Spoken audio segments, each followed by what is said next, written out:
හරි. අපි 6 වෙනි ප්‍රශ්නේ බලමු. Increased concentration of toxic chemical in tissues of organism at high levels in food webs are called bioaccumulation, biodegradation, acute toxicity, chronic toxicity කියලා. හරිද? එතකොට bioaccumulation කියන්නේ මොකක්ද? bioaccumulation කියන්නේ කාලයක් එක්ක ජීවීන්ගේ ශරීරය තුළ විෂ සහිත රසායනික ද්‍රව්‍ය හරියට නිකන් බැර ලෝහ වගේ දේ කාලයත් සමග එකතු වෙනවා කියන එකෙන් තමයි bioaccumulation කියන්නේ. හරිද? එතකොට මේවා ඇඟෙන් එළියට දාන බැහැර කරන වේගයට වඩා ඒක ඇතුලෙන් ඇබ්සෝබ් කරගන්න. නැත්නම් අවශෝෂණය කරගන්න වේගය වැඩි වෙන නිසා තමයි bioaccumulation එකක් වෙන්නේ. හරිද?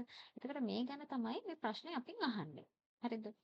ඒත් බයෝඩිග්‍රඩේෂන් එකක් කියන්නේ. අර බයෝඩිග්‍රඩේෂන් එකක් කියන්නේ විෂ දෙයක් ගැන කතා කරන දෙයක් නෙමෙයි. ඒ කියන්නේ හරියට නිකන් කොම්පෝස්ට් හදනවා වගේ දෙයක් තමයි බයෝඩිග්‍රඩේෂන් කියන්නේ.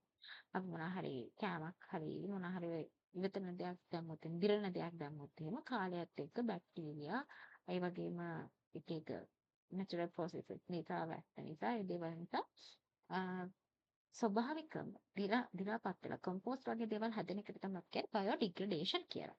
හරිද?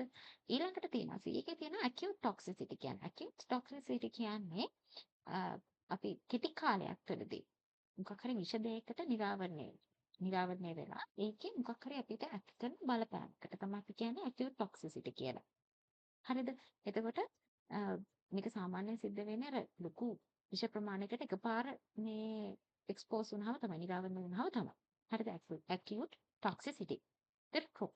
ක්‍රොනික් ටොක්සිසිටි කියන්නේ අර එකපාරට ලොකු විසකට ආවරණය වෙනවා නෙවෙයි කාලයක් තිස්සේ දීර්ඝ කාලයක් තිස්සේ කියන්නේ repeatedly over time repeated exposure කියන්නේ සෑහෙන කාලයක් තිස්සේ විෂ ද්‍රව්‍යයකට නිරාවරණය වුණාම තමයි ක්‍රොනික් ටොක්සිසිටි එක හැදෙන්නේ. හරිද? එතකොට දිගු කාලයක් තිස්සේ කුඩා ප්‍රමාණවලින් පොඩි ප්‍රමාණවලින් තමයි අපි මේ විෂයට නිරාවරණය වෙන්නේ. හරියට නිකන් දැන් එයාර් පොලියුෂන් එකක් කියන්නේ අපේ වායු දූෂණය වෙලානේ තියෙන්නේ. ඒකට අපේ ලංස් වලට කාලයක් තිස්සේ අපි දැන් ඒක තමයි හුස්ම ගන්න. ඒකට කාලයක් තිස්සේ මේ විදිහට දිගටම යනකොට දැන් කොච්චර විස අපේ මේ ලංස් ගන්නවද? අන්න ඒකට ලංස් ඩැමේජ් වෙන්න පුළුවන්.